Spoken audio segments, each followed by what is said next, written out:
Hi, my name is Horkan, and today I will be discussing Brazil's Amazon rainforest for my Human Genius project. Um, Throughout this entire project, I kind of had trouble figuring out what I wanted to do, but I always kind of knew I wanted to do something with animal conservation because I always grew up loving animals. So always interested watching nature documentaries, all of that. And after my group chose Brazil, I knew that Brazil had the Amazon rainforest. And this is just one of the most diverse areas of life on Earth. Just a hotbed of different creatures, organisms, plants, etc. And I just wanted to do a deep dive into all of that and the geography and how people have used politics to shape the land. So if you can bear with my voice, I am going to do a deep dive into the Amazon rainforest. The Amazon rainforest covers 2.3 million square miles of the northern part of South America. It is surrounded by the Guiana Highlands to the north, Andes Mountains to the west, the Brazilian Central Plateau to the south, and the Atlantic Ocean to the east.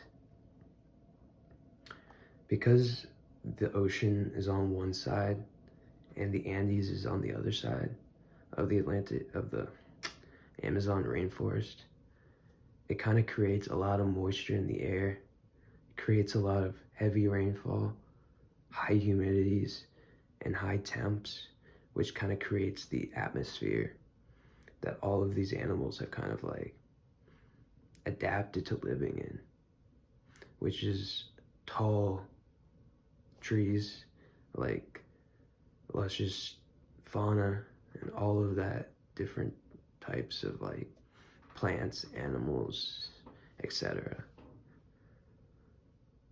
Inside of the Amazon rainforest lies the Amazon River, which is the second longest river in the world and stretches from the Andes Mountains to the Atlantic Ocean. Overall, the Amazon rainforest is one of the most diverse places on Earth in terms of life. It has so many types of different mammals, insects, plants, birds, etc. in terms of organisms.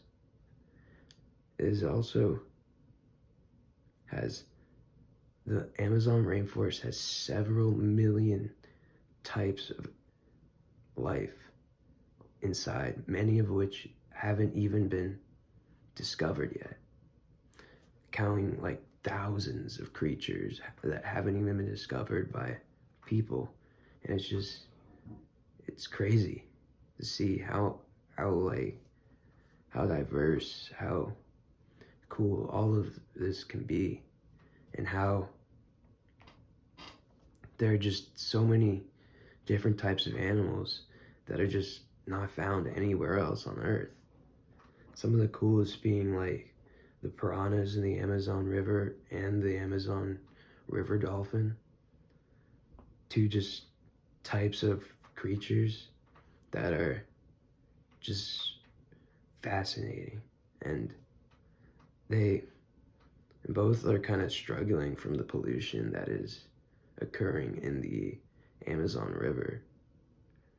Some of the other land creatures include the jaguar, the tapir, capybaras, which are awesome, and various types of monkeys that live there.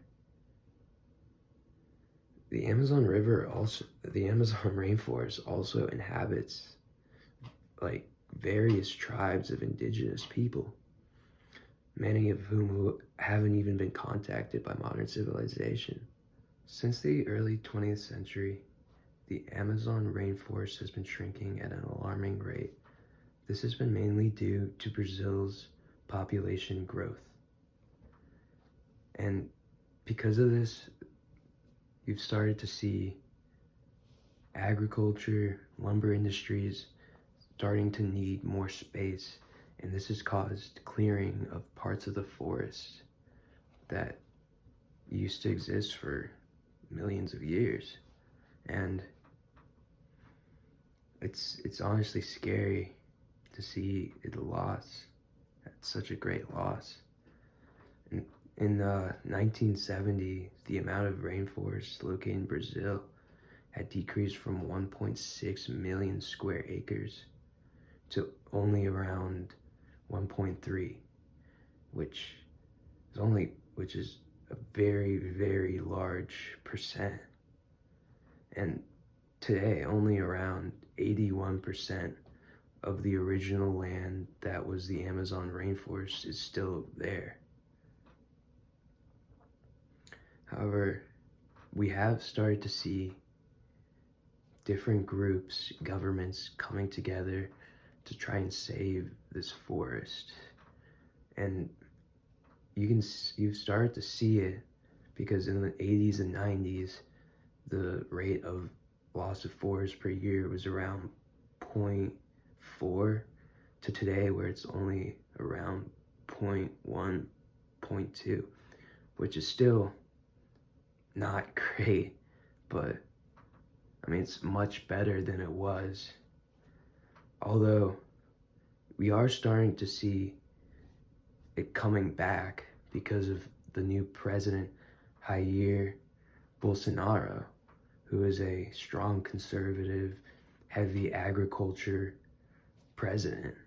And he's starting to implement far fewer sanctions on people too who are like coming in and destroying the land. And this has created much more just destruction of this like rainforest. And you can see like compared to 2018, 2019 had 75,000 forest fires, which is 85% more than there were in 2018. And people are starting to speak up, but it's hard to kind of tell people what to do, especially struggling people like these farmers in Brazil. It's like you can go up to them, tell them like what you're doing is bad for the future, but it's like you're telling somebody who's living like and kind of struggling that you need to think about something that isn't going to affect you, probably isn't going to affect your children. And it's just a hard thing to tell people. But there are still various organizations that are working to save this rainforest, like the Amazon Conservation Organization, Amazon Watch, Amazon conservation teams, and various different sites you can go to donate to this like battle, even though it's a tough one to like debate because you're kind of going against people who are struggling, who need to feed their families, and like you can tell them, can't do this, can't feed your family because we need to save this forest that you couldn't care less about in the moment and isn't going to affect you at all. So it's just a tough topic to talk about, but it's an important one because the Amazon rainforest is one of the coolest, most beautiful, diverse places on Earth. And it does need to be preserved because many of these creatures aren't anywhere else on Earth.